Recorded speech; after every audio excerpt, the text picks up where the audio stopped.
Hello दोस्तों, आज की वीडियो रहने वाली है उन स्टूडेंट्स के लिए जिन्होंने एसएससी जीडी की तैयारी जस्ट अभी स्टार्ट ही की है एंड आपके पास मुश्किल से 2 ही मंथ बचे हुए हैं। तो कहीं भी टाइम वेस्ट ना करते हुए बिल्कुल से स्ट्रेट फॉरवर्ड चलते हैं तभी कुछ हो सकता है। एंड कुछ स्टूडेंट पूछ रहे थे भाई इतने कम टाइम में सिलेबस कैसे कवर हो, तो क्या मैथ्स का सेक्शन को या जीएस का सेक्शन को स्किप कर दिया जाए।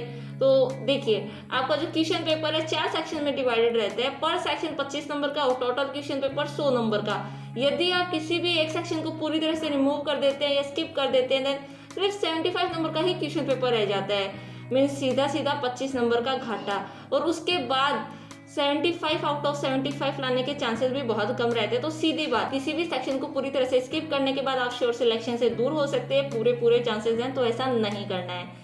देन कमेंट बॉक्स के अकॉर्डिंग सबसे बड़ी दिक्कत आ रही है मैथ्स में, कैसे कवर करें, बेस्ट बुक कौन सी है। तो वैसे तो मैं सब कुछ बता चुकी हूँ, लेकिन अब मैं कहूँगी कि कोई भी बुक ना खरीदें। ये सिर्फ मैं उन्हीं के लिए कह रही हूँ जिन्होंने जस्ट अभी स्टार्ट किया है। अब आप जाके बुक खरीदते हैं, देन आप कंप्लीट करने में लगे हुए हैं, जो क्वेश्चंस नहीं आ रहे हैं टिक कर रहे हैं, वही किसी से पूछना है। इस तरह से वो पेंडिंग चलते रहेंगे, लेकिन फिर दिमाग में ऐसा रहेगा भाई वो चैप्टर भी नहीं हुआ, पेंडिंग है, वो वाला भी किसी से पूछना है। इस तरह से सिलेबस ही कवर नहीं हो पाएगा। तो करना क्या है, स्टेप नंबर 1, आपके पास सिलेबस होना चाहिए। एक लिस्ट बनी हो जिसमें कि वो सभी टॉपिक लिखे हो जो आपको कवर करने हैं। एंड इस पे मैं एक वीडियो भी बना चुकी हूँ, सभी टॉपिक बताए हुए हैं, कहाँ से स्टार्ट करना है ये सभी बताया हुआ है, आप प्लेलिस्ट में जाके चेक कर सकते हैं। स्टेप नंबर 2, आपको एक ही टीचर, किसी एक टीचर को ही फॉलो करना है। चाहे तो राहुल सर को कीजिए, चाहे तो अंकित सर को कीजिए, जिससे भी आपको समझ आ रहा है बस उन्हीं को फॉलो कीजिए। लेकिन ऐसा नहीं है कि भाई अदर टॉपिक की उनकी लाइव क्लास चल रही है तो चलो ज्वाइन कर लेते हैं, ऐसे भटकना नहीं है। आपके पास जो टॉपिक्स की लिस्ट है उसी के अकॉर्डिंग उनकी क्लासेस को सर्च करते हुए आपको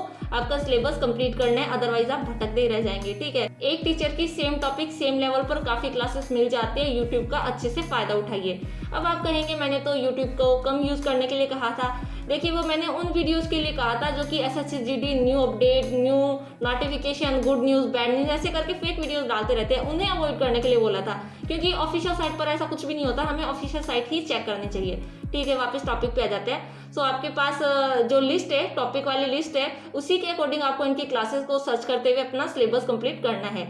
एंड स्टेप नंबर 3 बच जाता है previous year question paper and practice set. आप चाहें तो अपने सिलेबस को कंप्लीट करने के बाद भी कर सकते हैं और चाहें तो वीकली भी कर सकते हैं, वीकली ज़्यादा सही रहेगा। सो अब मैथ्स को स्किप करने की ना सोचे, बल्कि इसके सिलेबस को कंप्लीट करने में जुट जाए। एंड सेम वे से आपको रीजनिंग भी कंप्लीट करनी होगी। एंड हाँ, जिनका सिलेबस कंप्लीट हो चुका है उन्हें क्या करना है, ज़्यादा से ज़्यादा प्रैक्टिस सेट और प्रीवियस ईयर क्वेश्चन पेपर लगाइए। वो भी हो गए हैं तो आपको क्या करना है, जिस किसी टीचर को आप फॉलो करते हैं उनकी सेम टॉपिक सेम लेवल वाली क्लासेस फॉलो कीजिए। आपको क्वेश्चनिंग ही तो चाहिए है, 1 घंटे की क्लास होगी, उसे 15 से 20 मिनट में कंप्लीट करने की कोशिश कीजिए, इससे आपकी स्पीड अप होगी। ठीक है, एंड जो जीएस का सेक्शन है उसके लिए मैं नेक्स्ट वीडियो में बता दूंगी आपको। सो आज के लिए इतना ही, थैंक यू, जय हिंद।